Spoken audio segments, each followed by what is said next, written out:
Sakalam karunam samayadipate akilam karunam.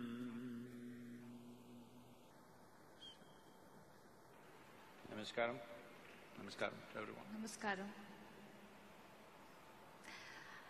Firstly, it's an honor, Sadhguru, to be sitting here in front of you and being able to have a conversation with you. So, thank you so much for this opportunity, and good evening to one and all here. I have to admit that this is the first time I feel stage fear. I've never been camera conscious. I've never had stage fear, even in school. But I was just hoping that I don't get over mesmerized and just don't forget the things that I have in my... I'll be looking away. Yes, please.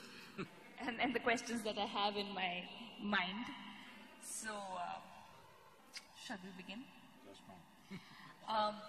So, I was told that my topic or what we talk about is mission life today. And when I think of life, the first thing that comes to my mind is that life begins right in the womb of the mother, right? And each one of us takes birth in different kind of families, some poor, some very rich families.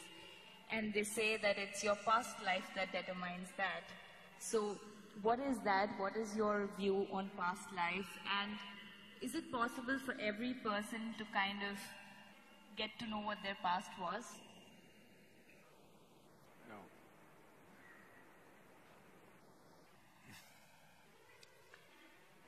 Now, it is true that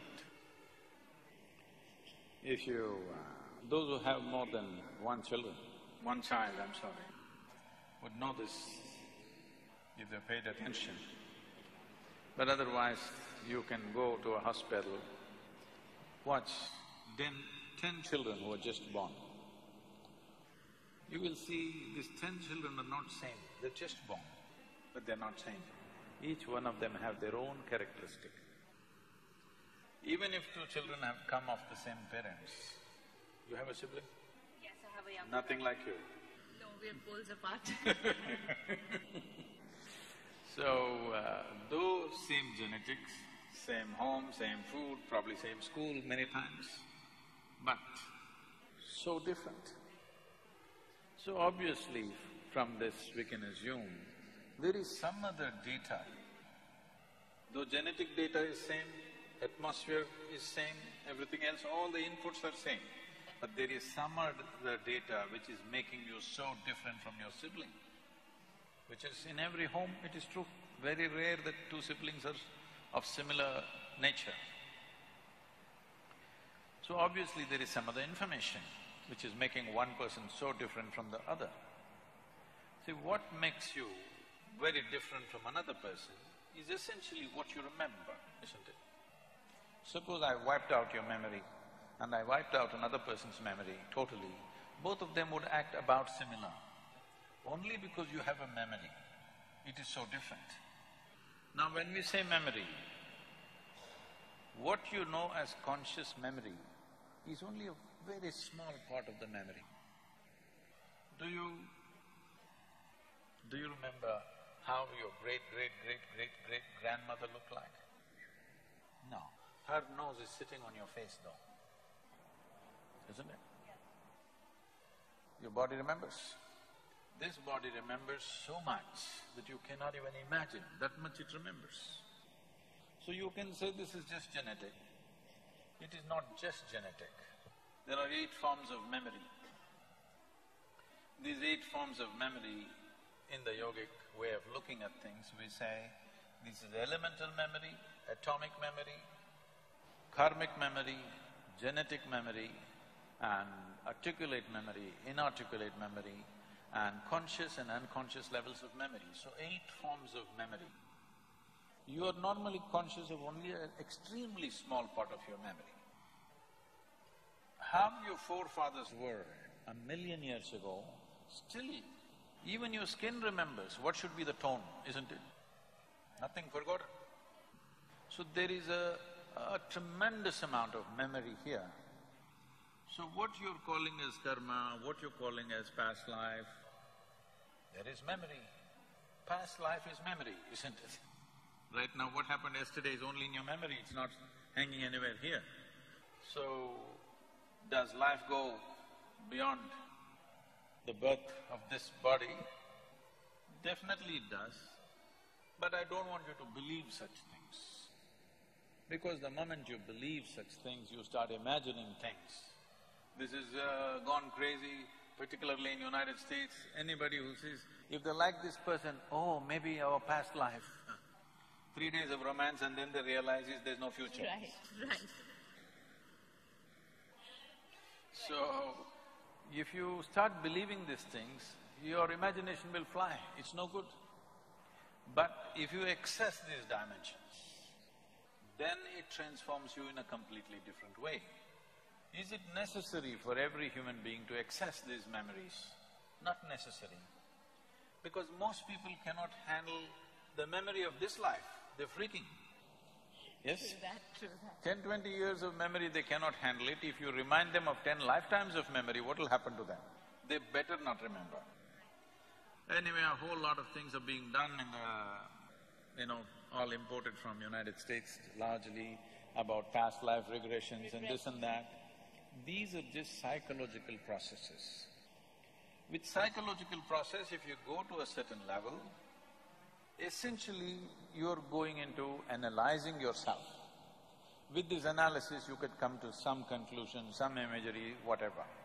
Through psychological processes, you can never, ever break through the barrier of memory which separates you from one life to another. Something deeper than your psychological structure has to be activated for you to know that. Is it possible? Yes, it is possible. But what is the purpose?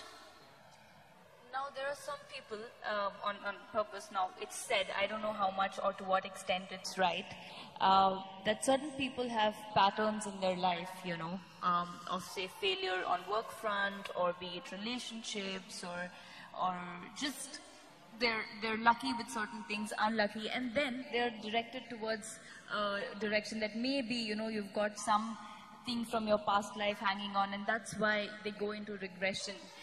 To kind of clear out those layers and auras is what I've heard. So how much is that true? See, essentially what you're saying is certain things going wrong in this life means you're in some way incapable of handling this life. Now I will hand you one more lifetime to you. Will you handle it properly? No. That's definitely not the reason why you go there. Sometimes for spiritual reasons, to enhance certain dimensions, we do break through those things, but that is not at all needed for most people because their lives will get totally disturbed by this. I'm just saying, for example, it so happened, let's say you're walking on the street and I'm just making this frivolous, okay? You're walking on the street and you saw a street dog and you remembered, oh, this was my brother in my past life. And you ran after the street dog, but the dog doesn't remember. You know what'll happen. So you should not believe these things. But does it exist? Definitely it exists. So the attitude that you must take is you do not believe these things, but you do not disbelieve these things. You don't mind. You clearly understand life is much more than what you think. So there could be any number of possibilities. If you want to explore, if you're interested, I can give you a method how to explore. But just believing something, because somebody says in your past life you were this, you were that, this will only destroy the present life, because you will go from reality to hallucination. But as long as it's just to get an idea, just for fun, inquisitiveness sake, then it's fine. No, it can get you into serious trouble. Right, but then you do agree that there are soul connections, like the souls remain the same around. I mean, that's what I've heard, that people say that your family or your near and dear ones… Which one are you talking about, the right one or the left one? The souls? Yeah. Well, both. They were together in the past life. So I'm talking about both together. So you already found your soulmate, huh? Right. I think only in my slippers I found my soulmate. So does that happen? Like they say that your friends or your families or, from your past lives to now, they remain the same, or the souls around you are the same, or maybe in form of your friends.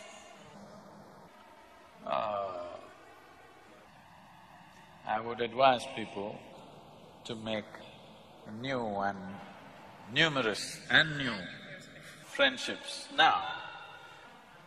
Even for lifetimes, if you can't make new friends and the same idiots are going with you every lifetime, really sad. you must be in a terrible condition. Yeah. I know you come from a profession where people used to sing Janam Janam all the time, but not anymore. No. We just make them believe on screen, trust me. Not anymore, right? No, only on screen we Only still in make them believe. '70s Janam Janam happened, not anymore. Even now we dance around the trees and make them believe that that exists, but the reality is quite different. Okay, so, karma is something that's always been a very intriguing factor for me, because you say what goes around comes around, and, your karma comes right in front of you. Still, I always feel that in a country like ours, there is so much that people get away with, in terms of corruption, in terms of crime, or power takes over. Where does karma come in? Is karma limited to only poor people, and it doesn't apply for the rich or the powerful? See, this is a very, unfortunately, a simplistic representation. You're suffering, so it's your karma. I think if somebody is suffering, to tell him, it's your karma, so you're suffering, is not some great insight into karmic substance of that person. It's just that you lack humanity. You're going through something painful, I say, oh, it's your karma. This is lack of humanity, not some insight into life or such. Let's understand what is karma. See, the way you understand, the way you perceive, experience, understand anything that comes your way depends on the past memory that you have. For example, what kind of music do you like? Anything that's soothing to the ears. Heavy metal? Not at all soothing to the ears. Okay. So you want some soothing music. So if we play heavy metal music for you, and this music can be only played at full volume, anything less than that it doesn't work. So if we play heavy metal music for you at full volume, you will have a nervous breakdown. But there is some young people there, they are… Same sound. In one person's ears, it becomes music. For another person, it's noise. So, how you recognize a particular sound, this is your karma. This is why in this country we told you, when we say karma, we did not say that you need to be punished. You're suffering, you're being punished. This is not the karma aspect. Karma means action. We are performing 4 dimensions of action right now as you sit here. Physical action is happening, mental action is happening, they're saying you're very brainy. They're putting pressure on me. Emotional action is happening, energy action is happening. These 4 dimensions of activity, today, from the moment you woke up till this moment, how much of these 4 karmas are you conscious? I guess the physical karma, because your physical action and the mental action. To what extent are you conscious? Don't calculate, I'm telling you, it's well below 1%. I'm sure. So, when only 1% of your activity is conscious, your life is accidental, that's what it means. Let's say you drive on the street. You drive for 10 minutes. On the Visakhapatnam streets, they're not too bad. Roads are good and traffic is better than most of the places. In this city, you drive for 10 minutes and for only 1% of the time you keep your eyes open, rest of the time you drive with your eyes closed. It's accident, not accidental. No, sometimes people are compassionate, they may make way for you. So, it's not accidental, it's an accident, it's going to be a crash. Yes. So that is what is happening with life. This is why so much stress, so much fear, because largely it is happening unconsciously. What you're doing, what your body is doing, what your energies are doing, what your thought is doing, emotion is doing, very small speck people are conscious of, rest is unconscious. If you increase the size of what is conscious, suddenly it feels like everything is in your hands. If you can consciously conduct your body in every way, 15 to 20% of your life and destiny will be in your hands. If you can consciously conduct the thought process, 40 to 50%, along with thought, emotion also, if you conduct it consciously, anywhere between 40 to 70% of your life and destiny will be in your hands. If you can conduct your very life energies consciously, 100% of your life and destiny will happen the way you want it. If you become available to a dimension of intelligence within you, which is beyond you, which is… we call it chitta, you can call it grace, you can call it whatever. If you become available to grace, you not only are in charge of your life and your destiny, you can also take charge of the life and destiny of 1 million people around you. This is available to a human being. Will a human being explore these dimensions, or do they want to just eat, sleep, reproduce and die one day? It's up to them. But no matter who you are, what kind of work you do, how much money you have, what you do, you can try to forget it, but mortality is hanging in your face, isn't it? Most people don't get it unless a doctor gives them a terrible diagnosis or they get very old. But isn't it true, as you inhale and exhale, if the next inhalation doesn't come in, you're gone. Poof. So fragile this life is. At the same time, it's so sturdy, how many things a man can do. But, woof, it'll be gone. When we are here, we think we are everything. What we don't understand is, as you sit here right now, countless number of people have walked and sat on this planet like you and me. Where are they? All topsoil. Huh? So we mere particles. Yes, unless… this will also become topsoil, unless somebody chooses to bury you real deep, fearing you may rise from the dead. You know, there have been instances… Yeah. Can I tell you a joke? Sorry? Can I tell you a joke? Yes, please. This happened. There was a couple in Texas, over 70 years of age. It was their 40th wedding anniversary also. They've been planning, they've been always wanting to go to the Holy Land of the Jerusalem. But being in business, children, this, that, they never made it. Over 70 years of age, now they got the opportunity. Both of them went. They were overwhelmed by the whole situation there, they walked the streets, they walked in the street where Jesus is supposed to have walked. You know, Jerusalem reeks of history. Every stone, every cobblestone reeks of history. Then they went to that place where Jesus is supposed to have walked upon water. They were completely overwhelmed, thoroughly enjoying their trip, but unfortunately, the lady had a heart attack and she died. You know it happens. Then he was making preparations to take the body back to Texas. Then the local people approached and said, see, this is not a bad thing.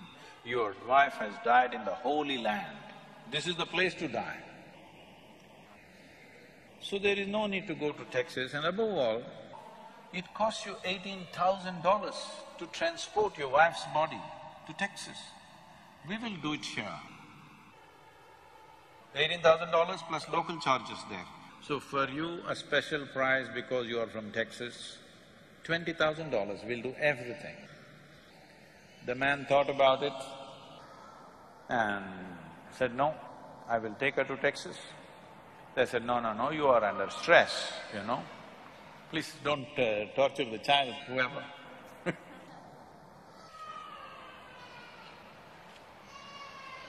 He's just started his life, he doesn't want to know about past life and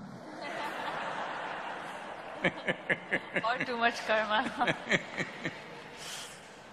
So,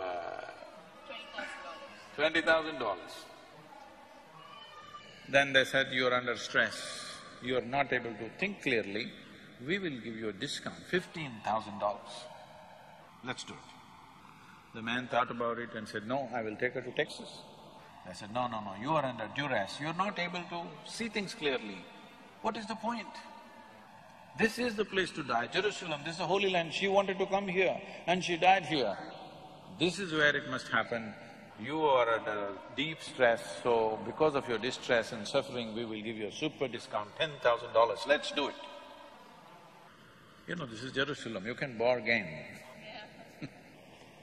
The man thought about it and he said, no, I'm taking her to Texas. Then they said, why? Doesn't make sense. Why are you doing this? The man said, in Texas, dead stay dead. In Texas?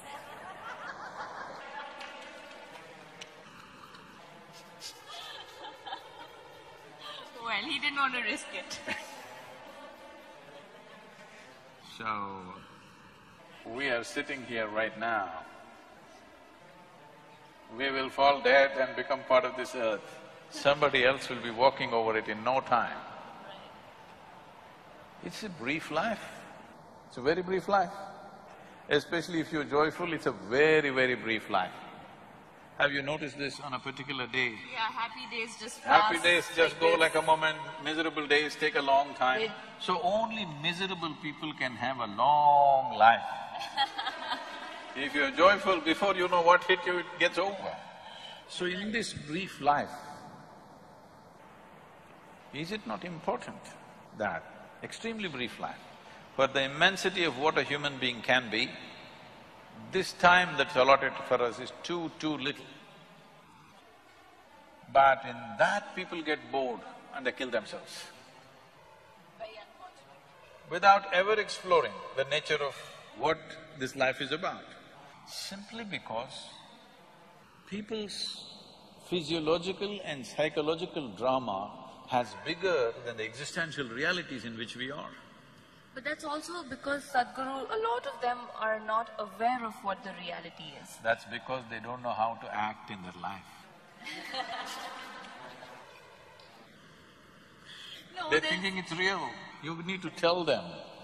Right, like you're showing them a path, you know, and No, which you is a need to great… tell them it's all an act.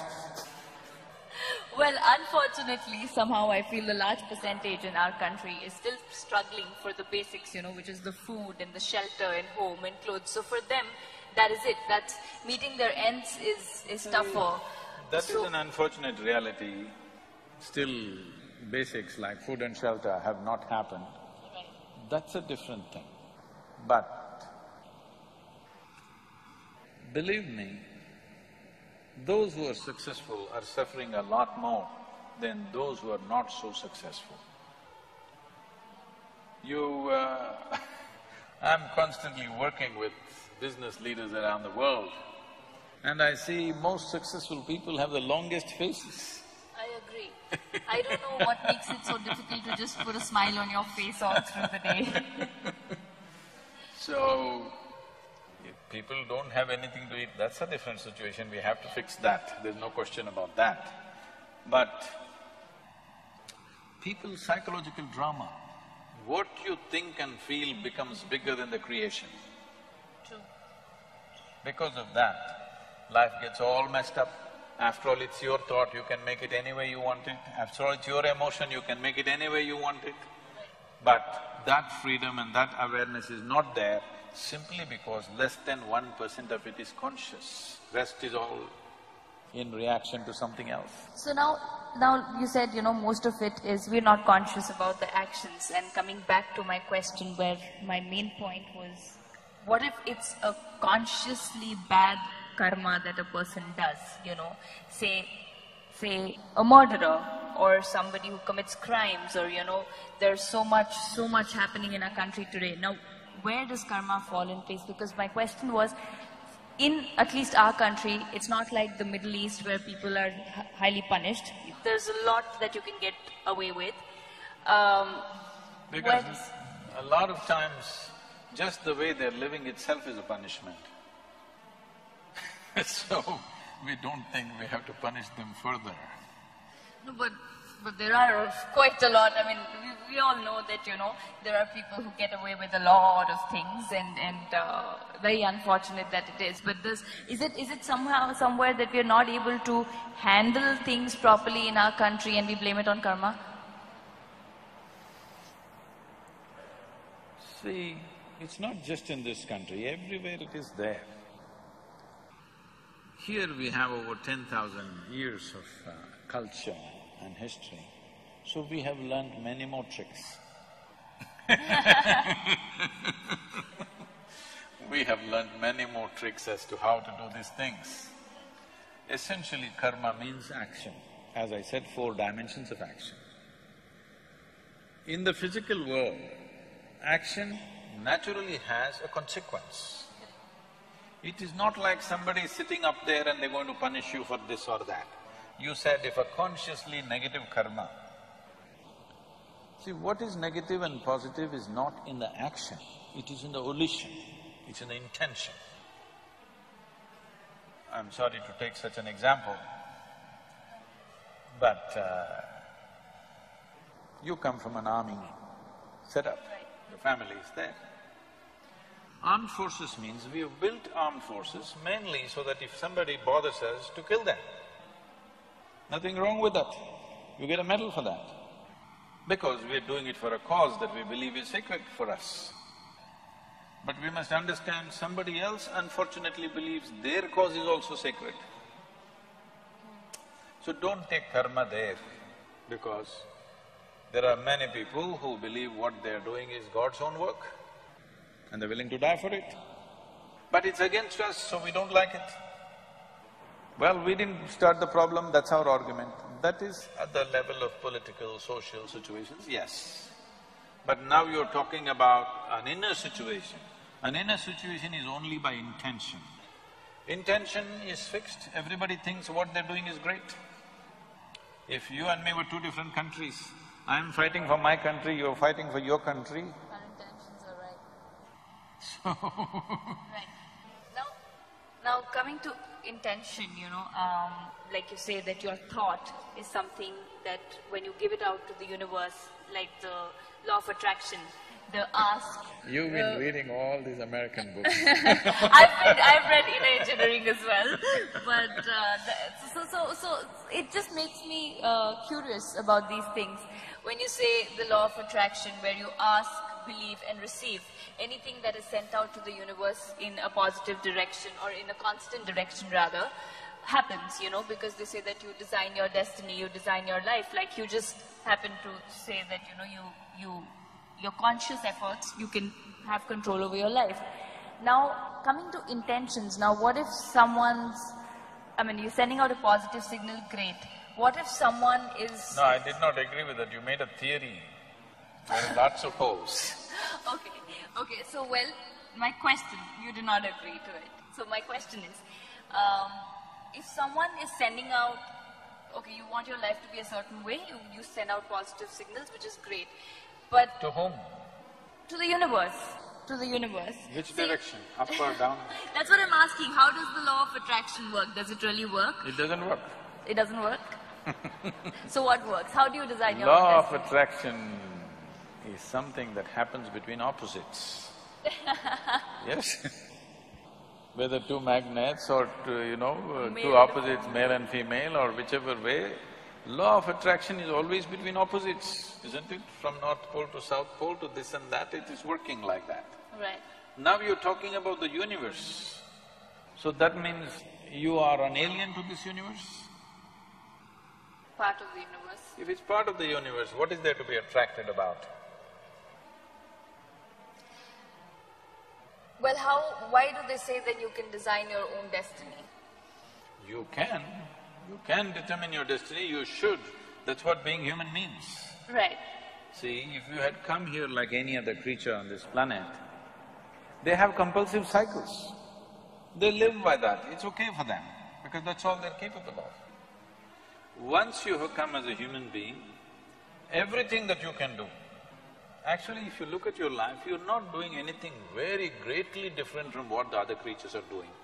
They are born, you grow up, they reproduce, you reproduce, they die, you die. Nothing very different. But these same simple things, we can conduct them consciously. That is the significant thing about being human. The moment you conduct it, let's say you conduct your hand consciously, now this hand will do what you want, isn't it? You won't simply sit here and do like this. Now this hand will do what you want. Suppose you conduct your thought consciously, now your thought will do what you want. If your thought was doing what you want, how would you keep yourself blissful or miserable? Blissful. Yeah. If you're blissful, would you go in search of happiness? Of course. Huh? No, if you're blissful, you're just If you're satisfied with it. blissful, would your life be in pursuit of happiness, I'm asking? You'll be in a state of… Yes, you're blissful. So these things that people think are the greatest things in their life, to be peaceful, joyful, nonsense, wouldn't mean a thing to you, because you're blissful. But you can't say that to them, they'll feel insulted. You have to… You have to play the tunes. But essentially, if your thought and emotion was taking instructions from you, you would keep yourself in the highest level of pleasantness, whatever that is, isn't it? Correct. Yes. If that happened, your entire life process will come to an ease, total ease. Right now this is because you're a crouching tiger. You have to go get something, always. There is nothing to get. If you sit here, your life is complete. Now it's at ease, total ease. When it's in this kind of ease, it will become perceptive.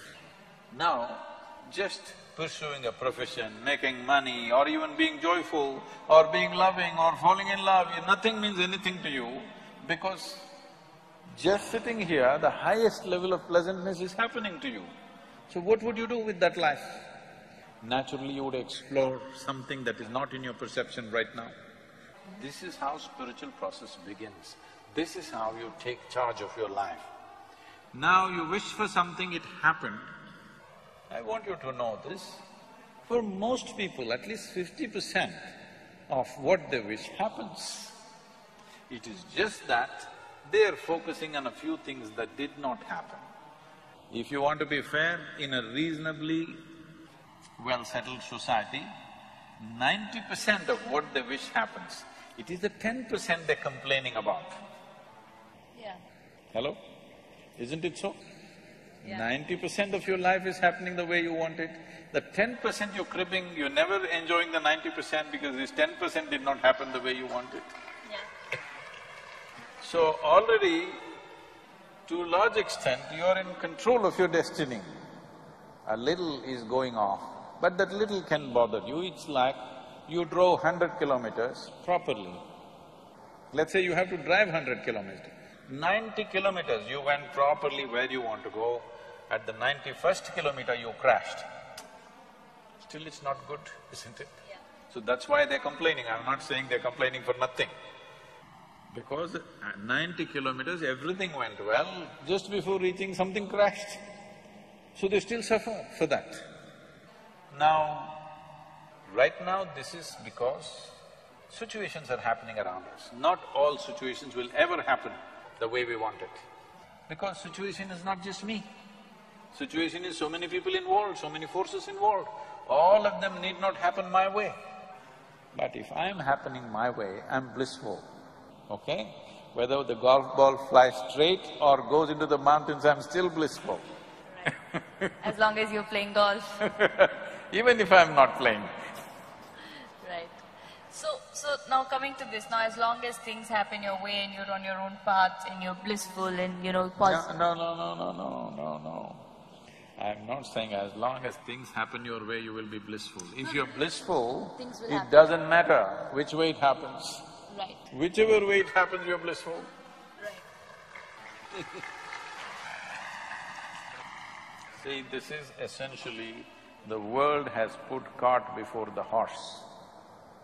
You tell me, it is easier to take charge of yourself or it's easier to take charge of all these people? It's tougher to take charge of yourself, Oh, you can take charge of these people, try? No, because people… No, because why I'm saying that is because people don't realize that they need to take charge of themselves and are out there to take charge of societies and communities and people and trying to change others. No, right now, you're sitting here. To myself. Is it easier to take charge of yourself or take charge of all these people? Myself. Yourself. You must first do that, no? What is simple and easy?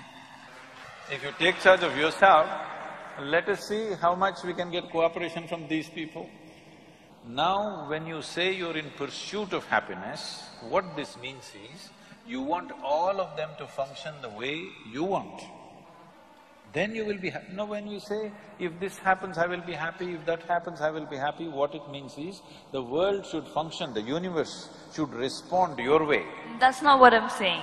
No, I don't believe in that because that's trying to put conditionality into everything that, this is how it should function according to me. What I was saying was that, say, okay, for example, a very basic example of somebody wants to be an actor or somebody wants to be a cricketer, and I'm taking a very basic example of what you want to do in life. And you work… Let's say it did not happen. It did not happen means what? People did not like your acting or the selectors did not like your cricket, something happened. Right. So what you want did not happen. Can you still sit here blissfully? That's a question. Not a lot of people. That is why I'm saying, what you're trying to do is, when you say everybody should like what I'm doing, in some way you have to take charge of their minds, that's what you're doing. In some way, through your cinema or whatever, in some way you're taking charge of their mind and doing what appeals to them, and that's why it's working, isn't it? Otherwise it won't be working. Right. So, which is easier, taking charge of this or taking charge of them? This. If you take charge of this, now you are not in pursuit of your happiness, you are not tense about anything, there is no, sword hanging on your head, you will do everything to the fullest, to the hilt, because you don't care what happens. Whatever happens, you'll be still fine, this much you know. Now you will naturally do everything wonderfully well because there's absolutely no concern, because you're not a vested interest anymore. You will do what is needed without any effort. So, what somebody thinks is a great circus and a feat, you will do it joyfully, playfully. So, well, you just completely negated the fact that there's no law of attraction. There is nothing like that. There is, I'm sure a lot of people are attracted to you. Not that law of attraction of the universe gives you what you want. But anyways, No, where is the universe, I'm asking? Right, we are a part of the universe. When Adi Yogi was asked by the 7 sages who are today known as the Saptarishis, they asked, where does the universe begin? Where does it end? How big is it? What is it? So he laughed and said, I can pack your entire cosmos into your mustard seed. That's a very efficient packing, isn't it? Very, very. So, because what you think is time and space is because of the nature of your mind. What is there, if you transcend the limitations of your own logical mind, what is there is here, what is here is there, what is then is now, what is now is then. Everything, time and space gets all mixed up in your perception. Right. So, when this happens, now you won't be talking to the universe. Those who are not on talking terms with their neighbors talk to the universe. Right. Now, see, in today's competitive world, or where people really think that you need to there's cutthroat competition and you're working towards it, and then there's negativity. And say if someone is, for example, I'll take an example of myself. I believe in completely just working towards your goal and being positive about it and not looking around on what's happening or what people are doing. So my question is there's a certain positive energy that you are surrounded with. Does negative energy really affect a positive energy? Like, people talk about evil eye or drishti, that in our Indian culture is so much, which I don't believe in personally, but you hear from your relatives or people around that if you've done a good job, there's drishti, you should come and do this puja, and there are rituals that are followed. So can a negative energy harm a positive energy? See, instead of looking at this as positive energy and negative energy, the same energy can function positively or negatively. What is, if something works favorably for me, I say it's positive. If it works as a detriment, I say it's negative. But it is not essentially negative or positive. It may be, what is darkness for you is light for a whole lot of creatures on this planet, isn't it? Electricity is right now doing positive things to us, so if you stick your finger into it, it does something else to you. It is still positive as far as you touch the positive only, not the negative. So, what it does is simply dependent upon variety of things, the way it arranges itself.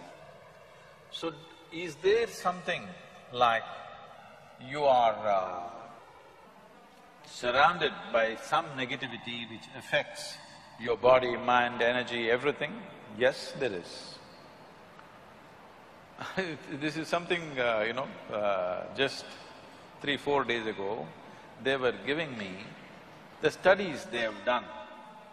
In our yoga center, we have a rejuvenation center. We have what is called as Klesha Nashana Kriya. Sorry, what is it called? Klesha Nashana Kriya, that means a Kriya which destroys impurities. To put it simply, few of them knew what to do, maybe previous generation knew, gradually they just started doing like this. But if you observe a person and do it in the right way, it does certain things, so we have a whole scientific process. How to do this, just the same thing. See, today let's say you're very exhausted or rejuvenates you. Yes, rejuvenates you in some sense. So this is a water wash. Similarly, we can do wind wash, we can do fire wash, we can do substance wash, like with grains and other things we can do. So what this is like a fire wash, but it needs to be done in a certain way. Water can touch our body, water can touch our skin, there's no problem. Fire cannot touch your skin, it needs to be done in a certain way. They give me this study report which is amazing. There is a record of children who have come with this ADD and this kind of problems. 21 Klesha Nashanas, they're completely free of medication and fine. No medicine, no any kind of treatment, nothing. Just fire wash 21 times in 21 days and they come out clean and no medication, nothing, they're fine after that. There are any number of records. I was just looking at this 4 days ago and it's amazing. But this, all our grandmothers wanted to do, they did not just do. I remember many times, when I came home from outside somewhere as a little kid, my mother would look at me and say, I think you need drishti, you must take. I said, come on, rubbish, I don't want any drishti. But she wouldn't let me, she would make, I would be running around, still she would be doing something. I don't know whether it worked or not, I was too whatever mentally, too against all those things. But today there is proper record of what it does to people, tremendous things it's doing to people. So that means it does exist. It does, I mean there's no question about it. It does. The question is, do you know how to do it properly? We're thinking of, looking at this, I spoke to the people who are doing it and said we must give large-scale training to people. We must even produce videos and put it out so that everybody knows how to do it in their homes. Because this is such a simple thing that anybody can do at home and it has tremendous impact. So that means it's that simple for someone to just put drishti on someone and then they suffer? Like, say in terms of ailment or like they saying take off drishti. Say suppose I don't believe in it at all. And I believe, like you said, your mother would run around you, and you didn't believe in it. I don't believe in it, and I feel that if you're a good person, these things can't harm you. If you're doing your things the right way, how can someone… I want you to know a lot of good people go through works in this world. Sorry, go through? Lot of good people go through terrible works in this world. Yeah. This is not a movie, this is real life, where a lot of good people suffer like hell, isn't it? Right.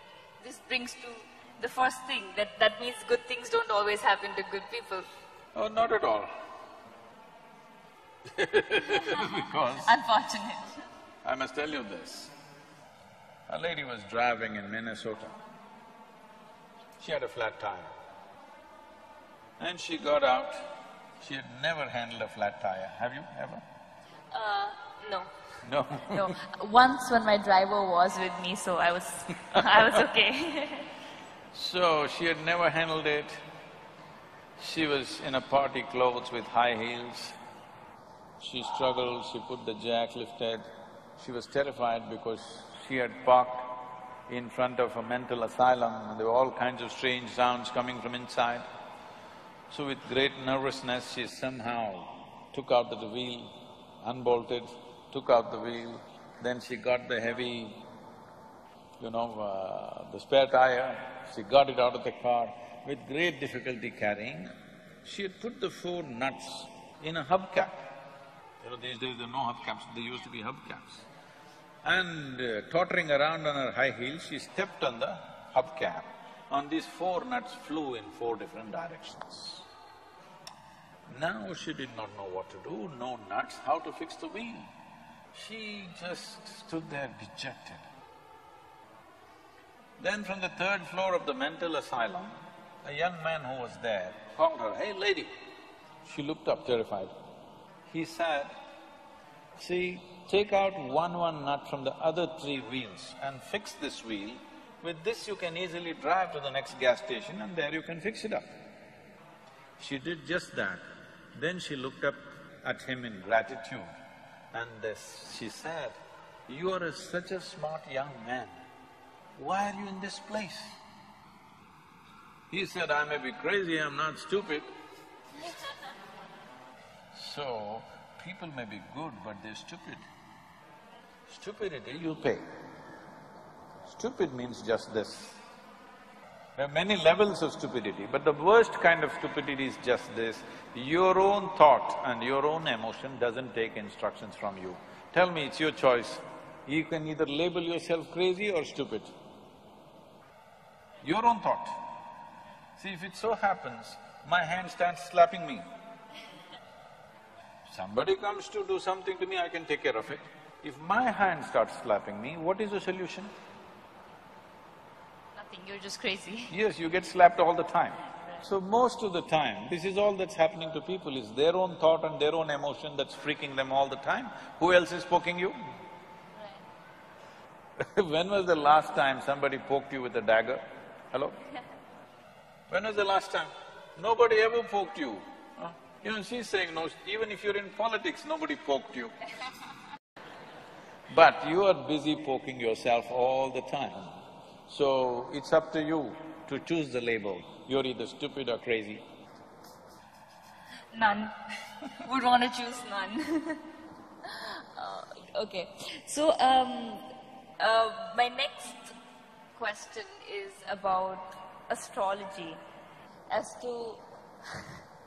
All this time you're talking about taking charge of your destiny. No, that's what I want to know, that does it really exist? I mean, to what percent Is it actually relevant? Is it true? Can people really tell your future? Because I am somebody, if somebody says, you can't do this, and I really want to do that, I'm like, hell yeah, I'm going to change it and I'm going to be able to do it, whether it's my work or my workspace or whatever. So how much of astrology is true? How much of people can predict your future? Is it true that we are born with, you know, a certain life that people predict? You have a horoscope? I do, which I've never read, but they say a lot of things. I said a horoscope. Horoscope? Yeah. No. It's a horoscope. Because if it's already written what you could do and could not do, your life is a horror.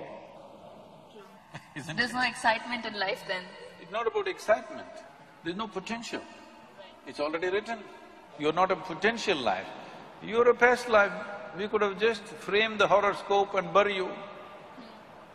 Right. Instead of framing your picture after you die, we can frame the horoscope and bury you today. What is the problem? It's anyway the same thing. Because once you're past, it is just that which people remember about you, either it's written or in their minds, like a story. So there's no science to it. No, we'll come to that. There is some. See, every object, especially if it's a large object like a planet or a star, it is exuding its own reverberation. Right now, this vessel is exuding its own reverberation, believe me. It is. Scientifically we can prove this, that it is exuding a certain level of reverberation. Right now it contains water, so it is exuding one kind of reverb. Suppose we put milk in it, it will be exuding another kind of reverb. Suppose I pour some mercury in it, it will exude something totally different. So every object, every physical form has its own reverberation. Now, if I don't have an established way of being, now this vessel could slowly influence me. To such an extent, many people, they touch a vessel and after that they can't keep it down. Don't literally take a vessel. Many objects, they touch it and after that they can't keep it down, isn't it? Because without the reverberation of that, they cannot exist in many ways. So when this is the case, a planet could have its own reverberation. Now, it is up to me whether this vessel will determine my destiny or I will decide the destiny of this vessel is up to me. Because, I'll ask you a simple question, between inanimate objects and human consciousness, which do you think is of a superior dimension of function? Of course, human being, isn't it? In a way, this is also a piece of the planet, it's just earth, isn't it? It's just the soil. Either we get it now or one day we'll get it from the maggots, but it is the soil. But here it reverberates in a certain way because it's conscious, it's intelligent, it's many things, very brainy. Hey, you got a certificate, I don't have, so I'm using it. You have a certificate from the world, everyone's here listening to you. So, this is conscious. This should determine the nature and the destiny of the inanimate object. When I say inanimate object, what you call as a planet, all the 9, 11 planets are also inanimate. Yes, they're big, but they're inanimate. The stars that you're talking about also are inanimate, and many of the stars that you believe are there are not there, actually. Yes, many of them are actually not there. They died long time ago. Because it takes light years for the light to reach you, you think it is there, but they're gone many million years ago. So, inanimate objects should decide the destiny of human consciousness, or human consciousness should determine the destiny of inanimate objects, which way it should be. This should decide, isn't it? But right now, a whole lot of people are allowing inanimate objects to decide their destiny. They definitely have an influence. Will you allow it or not is the question. Do you know that On full moon nights and no moon nights, we are on the coastal city, the waves are coming up, tides. Do you also know, people if they're psychologically disturbed on those days, they become much more disturbed? Yes? I'm asking you, this is between you and me. Do you go crazy on full moon nights? No. No? I never go crazy. I find it hard. So that means the full moon, which has such a big influence on the ocean, such a big influence on that person who's mentally fragile, has no influence on you. So, the thing is whether you are going to allow it to influence you or will you influence it, is the question. Full moon is only rising certain things within you. If the whole ocean is rising, obviously all the fluids in our body, including our blood and everything else, all the gland secretions, everything is rising. It doesn't create madness. If you're little crazy, it will make you more crazy. If you're joyful, it will make you more joyful. If you're loving, it will make you more loving. Whatever you are, it enhances you a little bit because it's pushing it up. Over 70% of this body is fluid, isn't it? So if the ocean is rising, is nothing rising? Definitely something is rising. So full moon day means, in this country, full moon days and new moon days were the real holidays. Because it has something to do with our life. On that day you go to the temple, on that day you meditate, on that day you spend with the family, all kinds of things. This was important. We took away that science because our bodies and our existence is very deeply linked with the solar system, the way it functions. But will we ride the cycle or will we be crushed by the cycle? This is a choice that we have. If you learn to ride it, it'll be fantastic. If you don't learn, of course they'll crush you. So it's all about the willpower and the internal… Being conscious. She's saying we have spoken enough. Oh, okay. She's saying we have only 20 minutes left. Okay. So she wants me to wrap it up right now. No, I'm kidding. Yeah, so I suddenly… my chain of thought went there, should I do the audience question, should I ask one last question? But my last question, Sadhguru, would be, whenever anyone talking to you or listening to your speeches or following you, or me for example also, feels that life is really simple, and it's beautiful and it's full of love everywhere. We are love, things around us exude love, things around us have life. But how difficult is it for people to understand that life is simple, and why do you think the smallest of the things have been complicated by human race so much, be it relationships, be it marriages, be it love, be it work? There's just so much superficial things overcoated, and people are just missing out on small joys of life, and they just don't live life the way it's supposed to be. What is it that you would say would be step one for everyone to start at least looking into that direction of feeling that life is beautiful? Life is neither beautiful nor ugly, nor is it love nor hate. It is just that you can be beautiful within yourself or you can be ugly. You can be loving or you cannot be loving. Everywhere love is exuding, no, this will take you to a la-la land. No, I mean, it's nice, you don't have to have conditions I mean, everyone's lovely here. I don't have a problem with anyone, but not everyone's gonna look at it that way. Now I must tell you something. This happened. A young widow went to the cemetery to visit the grave that she was dedicated to, but she had a 7-year-old boy. That boy ran all over the cemetery, reading all the inscriptions. He's just learned to read and write, so he's reading all the inscriptions all over. Then he came back to his mother after 20–30 minutes and said, "Mama, where do they bury all the horrible people?" Everybody is beautiful is not true. Then this is la-la land. It's not true, people can be extremely ugly. But if you are beautiful, even that ugliness you can transform to whatever extent you can. Will everybody come your way? No, they will not. If they don't come your way, will you become ugly? No. That is the important thing. When things don't happen your way, are you still capable of being a beautiful human being? That is all you have to fix.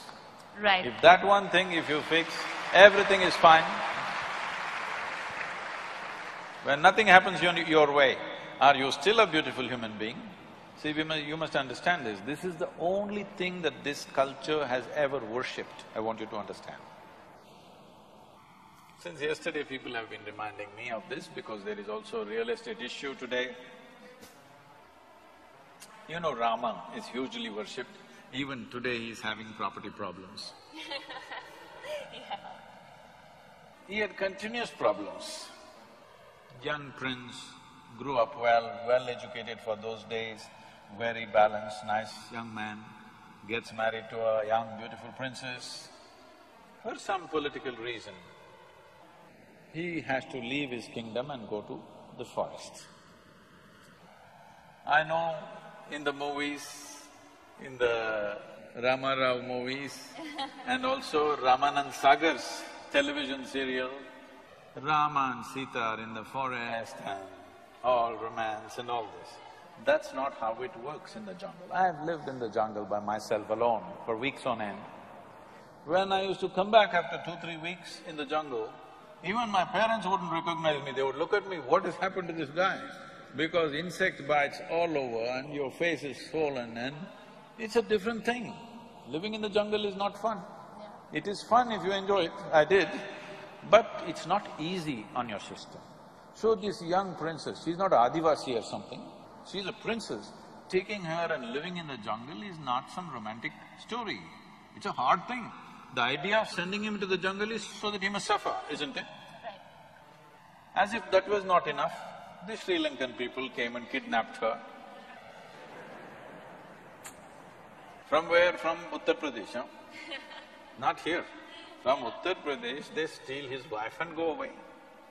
He is a king, he could have found some local solution for himself.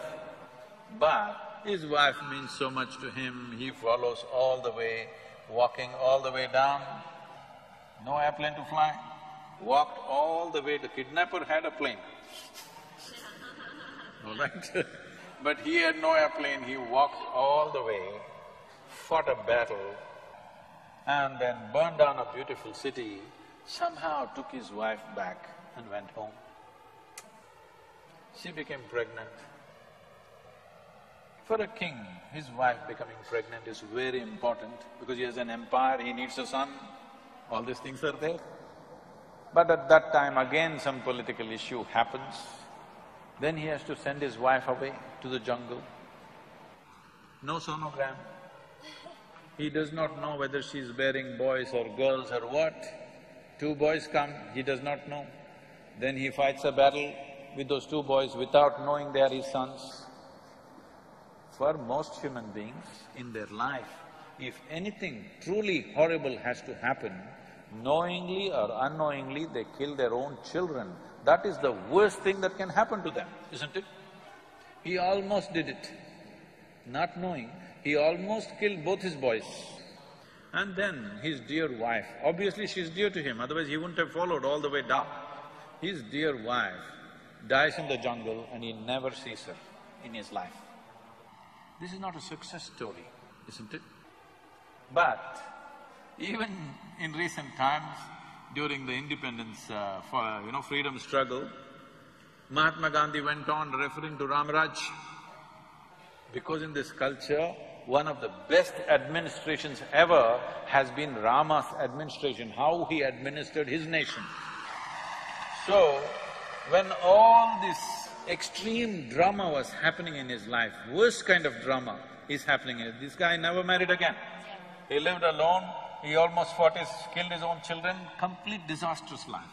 But he remained balanced and did his administration and whatever work he has to do with such balance and efficiency that after 5,000–6,000 years, when we talk about an ideal nation, we say Ramaraj. Right. So, the essential thing is this, whatever the drama, however bad it is, every deal is bad. What happened in his life, if one of those things happened to most people, they'll crack up. One of those things, serial disaster. But he is doing everything to the best of his ability that he can do in the given moment and fulfilling his duties, whatever he has to do. So it is that freedom that he has from his drama that's happening around him, absolutely free. This is mukti. As he is alive, is jivan mukti, as he is alive, he is free. It is that freedom that we are bowing down to, not his being a king or a god or whatever, because the man remained free of the extreme drama that was continuously happening around him.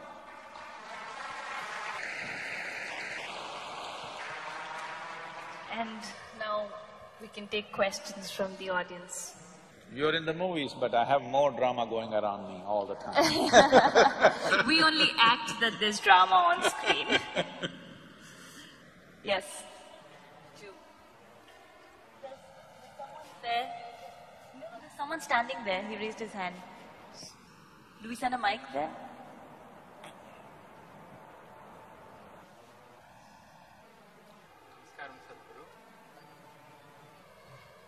Namaskaram, Sadhguru. I have a question. Before the question… Can't hear. Okay. Before the question, I have to share my experience for a minute. No, just stick to the question, there's very little time. And I have sometimes my longing for the enlightenment or to touch the peak of life. It bubbles up sometimes and it goes to high. I got tears in my eyes and then it just shut down and it normals again. And my question is how to keep that longing constantly high so that continuously I can touch the peak of my life. He's asking you. You're asking me? You're asking… I was trying to… The audio is not that clear. He's asking you, obviously. Oh.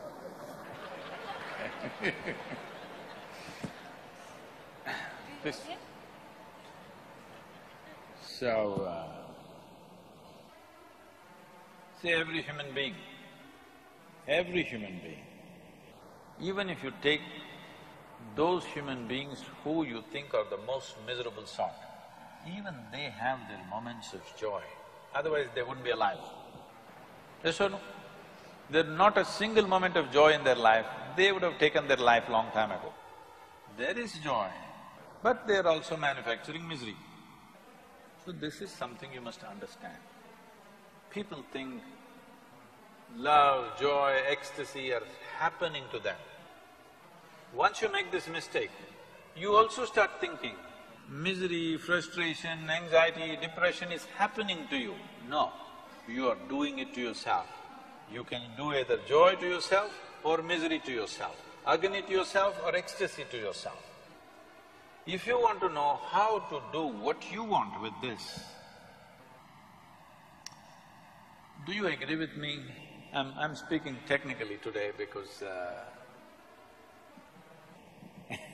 if I speak poetry, it will be misunderstood. If you speak philosophy, it'll go all over the place. Technicality, technology is something that you cannot distort, at least. Do you agree with me that this human mechanism is the most sophisticated mechanism on this planet? Huh? Do you? Not your new iPhone? No. This eye is far more sophisticated than anything. I'm asking you, have you read the user's manual, sir? No, you're an accidental user. If you're an accidental user, how will it work? By accident it'll work. Once in a way, tears of ecstasy came. Next moment depression came. Obviously you're accidental, isn't it? From ecstasy, if you at least came down to bliss, all right, some slow down, we can gas it up. From ecstasy to misery means what? You're accidental. Your joys are accidental, your misery is accidental. When over 99% of everything that you're doing right now, the 4 dimensions of karma are accidental, how will you ever sustain anything? There is nobody here who do not know joy. Their only problem is it's not sustainable, isn't it? So if I teach you a simple method, with which you can create a chemistry of blissfulness. Are you ready? Once in how many days will you do it? Hello? He doesn't know. It's okay, I know once in how many days he will do it. Because I've been teaching for 35 years now. I know once in how many days they will do it. Today I can show you millions of people around the world. For me, not a single day passes without me witnessing tears of love and ecstasy. Somebody around me will be shedding tears of love and ecstasy, wherever I go, whichever part of the world. The first time I went to Moscow, when I get down at the airport, a bunch of people are standing there with all tears. I said, when did this happen to the Russians? I never came here. Said, no, Sadhguru, we've been watching your videos and they don't understand English. Some Russian guy that we don't know is translating and putting it on, okay? And they're all standing there at the airport crying. Why I'm saying this is not some magic. This is a little bit of engineering yourself. One man's magic is another man's engineering. If 500 years ago, if I flew, you would think I'm a magician, isn't it? Today you say I'm a pilot. Yes or no? So similarly, somebody being miserable, somebody being ecstatic is not by fortune and misfortune. Somebody is handling this right, somebody is not handling it right, that's about it. I'm here, alive, still going around doing things. This is the time to learn and make it happen for yourself, that you learn to engineer this the way you want it. If you like misery, I have no issue. I won't seek your company, that's all. If you like misery, I will not deny to you. I'm not telling you everybody must be ecstatic, be whatever you want. If that's what you want, that's what you should be. But you want to be in pleasant states, but you're in unpleasant states, you better fix yourself, isn't it? Other question there. Can we have a mic sent there, please?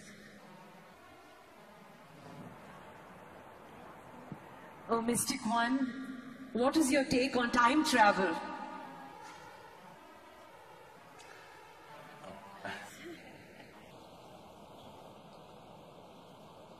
I thought my number was different. Okay. Time travel, I think I already spoke about it, and this idea of time and space comes to you because you're working within certain limitations, functioning within certain limitations. See, in the yogic way of looking at things, generally, how modern physics also is moving towards this direction at a very top level, but generally the textbooks physics that you read in the high school says because there is distance, because there is space, it takes certain amount of time to get there. Isn't this how you understand? Now from here you have to drive to your home. Because there is distance, because there is 2 kilometers, it will take so many minutes. No, that's not how creation is. Because there is time, there is distance. Doesn't make any logical sense to you. Because time is of two different types. The way you know the time right now, you understand the time because something here is going in cyclical moments. You understand what is a day, what is a night, what is today, what is tomorrow, simply because the planet spun once. Or if the moon goes around, we say it's a month. If the planet goes around the sun, we say it's a year. Essentially, your understanding of time is cyclical in nature. Anything that moves cyclically, by that you come to the understanding what time it is, by counting that. Suppose nothing was cyclical, how would you know time? But still there would be time, isn't it? So in your experience right now, only cyclical dimension of the physical seems like time to you because your whole experience of life right now is limited to your physical nature in the sense. You know life only by seeing, hearing, smelling, tasting and touching, isn't it? If you could not see, hear, smell, taste or touch right now, you would have no experience of life, either of what's around you or even yourself. It happens to you when you fall asleep that you are not seeing, you're not hearing, you're not smelling, you're not tasting, you're not touching. Neither the world exists nor you exist. But if you transcend that limitation, that you do not see, hear, smell and taste, but you're still there, if this happens to you, you would understand what I'm telling you, that time is first. Because there is time, there is space. So what happens, the time that you know due to the cyclical movements is called kala in India. Kala. Kal. The Hindi people cut everything into kal. It's kala or kalam. So what is kala? Also means darkness. Space is always dark, isn't it? We're using the same word to represent both time and space because space is born out of time. And you understand time only because of the cyclical nature. But if you know time, which is beyond cyclical movements of whatever, physical entities, then we say you know Mahakala, a greater time which is not of cyclical nature. So if you touch this dimension called Mahakal or Mahakala, in Tamil we are Mahakalam, if you touch that dimension, then there is no time for you. It's not that you travel in time, there's simply no time for you. There's no such thing as time for you. Everything is here and now. Any other questions? I think. We have… This is the last question, get this lady, one of the girls too. Okay. Who do we take? You pick. It's up to you. Hello, Sadhguru. Hello, where? Oh, somebody. Here, this, straight to you. Oh, there, right Yeah, there. yeah. So, good evening. Are you? Right side, Sadhguru. There. Standing. Third row Okay. from the One bottom. with, Okay. You just have to wave your hand, then we will figure out. I did We raise got my it. hand. No, that's fine.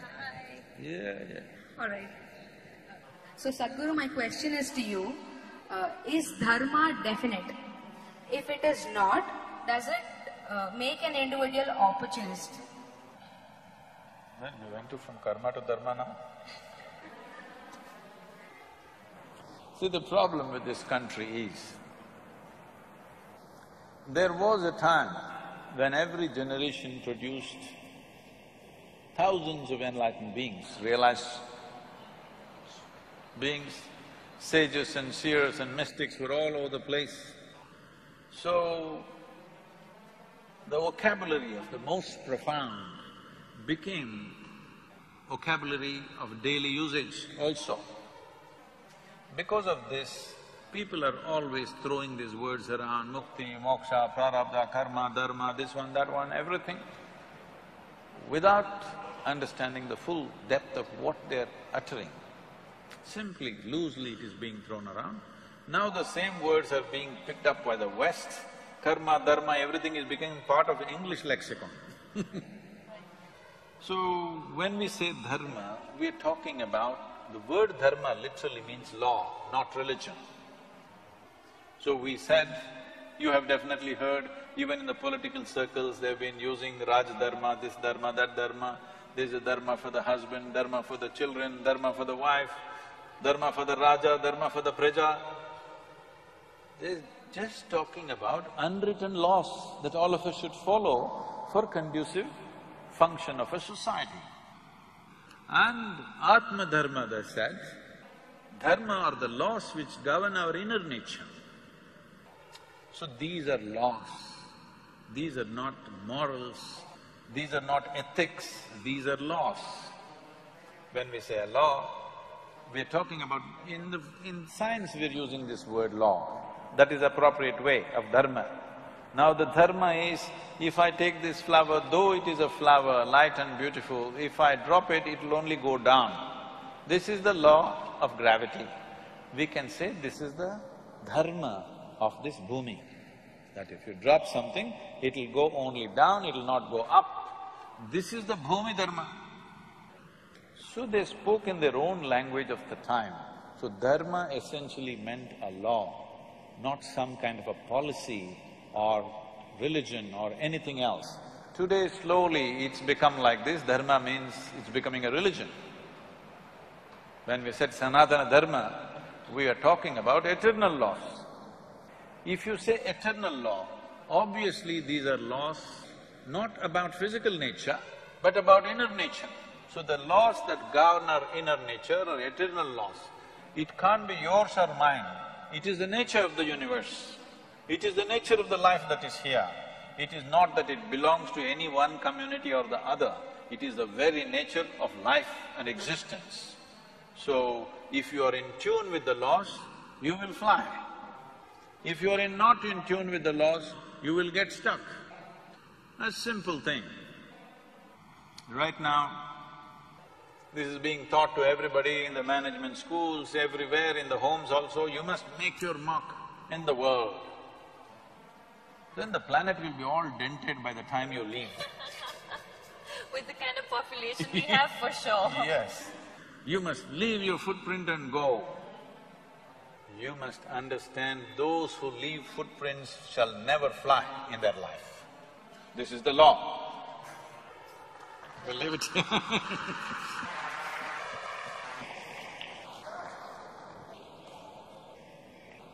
Thank you, everybody. I'm sure… Madam is the boss. I'm sure you must have enjoyed this session as much as we have enjoyed bringing it to you. We thank Rakul, Preet and Sadhguruji for this thoughtful exploration. Thank you very much, all of you, for being here.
సుందరు బ్రతుకు నైజ మెరకరానిదై ఏనేలో మళ్ళీ సాయేనేలో ఏనేలో మళ్ళీ సాయేనేలో